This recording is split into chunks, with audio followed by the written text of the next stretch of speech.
ಇವತ್ತು Russian language class ಆಯಿತು. 8:30 ಹೊಂಟೀನಿ. ಆಯಿತು. ಆಮೇಲೆ ಸ್ಟಾರ್ಟಿಂಗ್ ನಾನು ರಷ್ಯಾಗೆ ಬಂದಾಗ ನಾನು ಅಂದ್ಕೊಂಡಿದ್ದೆ ವೆದರ್ ಕಂಡೀಷನ್ ಬಿಗ್ಗೆಸ್ಟ್ ಪ್ರಾಬ್ಲಮ್ ಅಂತ. ಬಟ್ ವೆದರ್ ಕಂಡೀಷನ್ ಅಲ್ಲ, Russian language real villain. English words type ಅನಿಸಿದ್ದು ನಂಗೆ, ರಷ್ಯನ್ ಅಲ್ಫಾಬೆಟ್ಸ್ ಎಲ್ಲ ಅದು ನೋಡಿ ಫುಲ್ ಖುಷಿ ಆಗ್ತಿದೆ. ಆಮೇಲೆ ಓದಕ್ಕೆ ಸ್ಟಾರ್ಟ್ ಮಾಡಿದಾದ್ಮೇಲೆ ಪ್ರೊನೌನ್ಸಿಯೇಷನ್ ಕೇಳಿ ಯಪ್ಪ, ಒಂದು ವರ್ಡ್ನ ಪ್ರೊನೌನ್ಸ್ ಮಾಡೋಕೆ 3 ಸಲ ಟಂಗ್ ಟ್ವಿಸ್ಟ್ ಮಾಡ್ಬೇಕು, ಆದರೂ ಪರ್ಫೆಕ್ಷನ್ ಇರಲ್ಲ. ಪ್ರೊನೌನ್ಸ್ ಮಾಡಿದ್ರು ಇನ್ನೂ ಬರ್ಬೇಕಂತ ಹೇಳ್ತಾರೆ. ಅಯ್ಯೋ, ರಷ್ಯನ್ ಲ್ಯಾಂಗ್ವೇಜ್ ಕಲಿಯೋಕೆ ಫುಲ್ ಕಷ್ಟ ಐತಿ. ನೋ ಕಾಮೆಂಟ್ಸ್ ಇಲ್ಲ ಸರ್. ಬಟ್ ಟೀಚರ್ಸ್ ಹೇಳ್ತಾರಲ್ಲ ರಷ್ಯನ್ ಲ್ಯಾಂಗ್ವೇಜ್ ಈಸಿ ಅಂತ ಅಂದು. ಆ್ಯಕ್ಚುಲಿ ಈಸಿನ, ಆದ್ರೆ ರಷ್ಯನ್ಸಿಗೆ ನಮ್ಗಲ್ಲ. ಸೊ ಈಗ ರಷ್ಯನ್ ಲ್ಯಾಂಗ್ವೇಜ್ ಕ್ಲಾಸ್ ಐತಿ. ನಿಮ್ಗೆ ಅಲ್ಲಿ ಹೋದಾದ್ಮೇಲೆ ಮ್ಯಾಮ್ ಏನೇನೆಲ್ಲ ಹೇಳ್ತಾರೆ, ಏನೇನೆಲ್ಲ ಓದಿಸ್ತಾರೆ ನಿಮ್ಗೆಲ್ಲ ತೋರಿಸ್ತೀನಿ. ಸೊ ನಿಮಗೆ ಗೊತ್ತಾಗುತ್ತೆ ರಷ್ಯನ್ ಲ್ಯಾಂಗ್ವೇಜ್ ಎಷ್ಟು ಕಷ್ಟ ಅಂತ.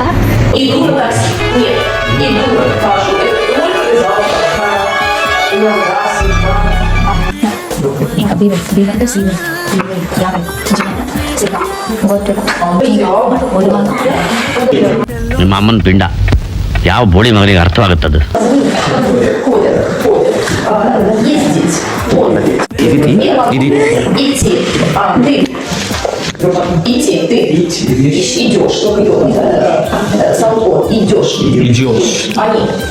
ಕಾಜು ಎಲ್ಲ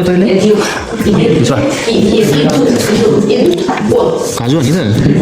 ಕಾಜು ಅಲ್ಲ, ಕಾಜು ಬರ್ತೀವಿ.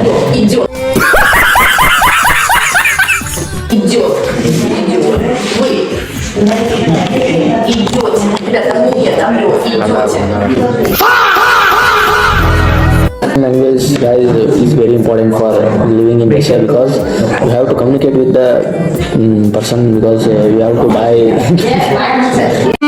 ನನಗೆ ಎಷ್ಟು ಚೀಪ್ ಅನಿಸ್ಬಿಡ್ತು ಅಂದ್ರೆ, ಥೋ ನಿಮ್ಮ ಈ ತರದೆಲ್ಲ ಇದಾರೆ ಜನ.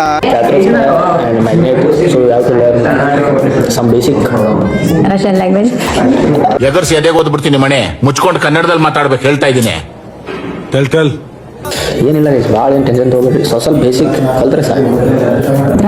दसवीं जाने स्पेसिफा मजा लो उसका मौज में इजुनिचे ಇಷ್ಟೇ ಸಾಕು. ಬದುಕಬಹುದು ರಜದ. ಅರೆ ನೋಡು, ಇಂಥ ಜನ ಎಲ್ಲಿ ಸಿಗ್ತಾ ನಿಮ್ಗೆ? ಹೊಡಿರಿ ಚಪ್ಪಾಳೆ, ಹೊಡಿರಿ.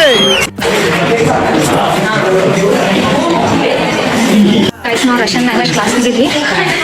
ಸಾಗರ್ ಓದು ಇದಕ್ಕೆ ಫೈರ್ ಅಲಾರಾಮ ಹೊಡ್ಕೊಳಕತ್ತಾರ ಕೈ. ಈಗ ಅದಕ್ಕೆ ಕೆಳಗಡೆಲ್ಲ ಇದು ಆಕ್ಚುಲಿ ಚೆನ್ನಾಗಿದೆ. ಮುಂಜಾನೆ 8:30 ಕ್ಲಾಸಿಗೆ ಬಂದು ಫುಲ್ ಇಂಟ್ರೆಸ್ಟ್ ಆಗಿ ಓದ್ಬೇಕಂತಂದ ಫೈರ್ ಅಲಾರಾಮ್ ಹೊಡ್ಯಾಕ್ ಸ್ಟಾರ್ಟ್ ಆಯ್ತು. ಯಾರು ಸಪೋರ್ಟ್ ಮಾಡೋಲ್ಲ ನಮ್ಗೆ. ಯೂನಿವರ್ಸಿಟಿ ಅಗೇನೆಸ್ಟ್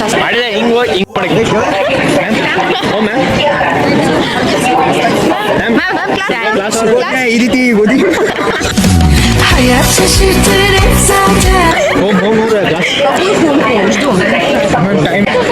ಸ್ಯಾಕ್ರಿಫೈಸ್ ಮಾಡಿ ಈ ಕ್ಲಾಸ್ದಾಗ ಫೈರ್ ಅಲಾರಾಮ್ ಮಾಡ್ಬಿಡ್ತೀವಿ. ಎಲ್ಲರೂ ಬಂದು ಹೊರಗೆ ನಿಂತೀವಿ. ಇಂಟ್ರೆಸ್ಟ್ ಕೊಟ್ಟು ಕ್ಲಾಸ್ ಸಖತ್ ಆಕ್ಟಿಂಗ್ ಮಾಡ್ತಿದ್ದೆ ಕಾಣ, ಕಲಾವಿದ ಕಾಣ, ನಮಸ್ಕಾರ ಕಾಣ ನೀನು. A few moments later. Please enter the code at once. We need to count the number of students. Go man. Classroom. Mr. Time. ನಾನು ಹೇಳ್ದೆ ಅಲ್ಲ ಆಗಲ್ಲ ಅಂತ.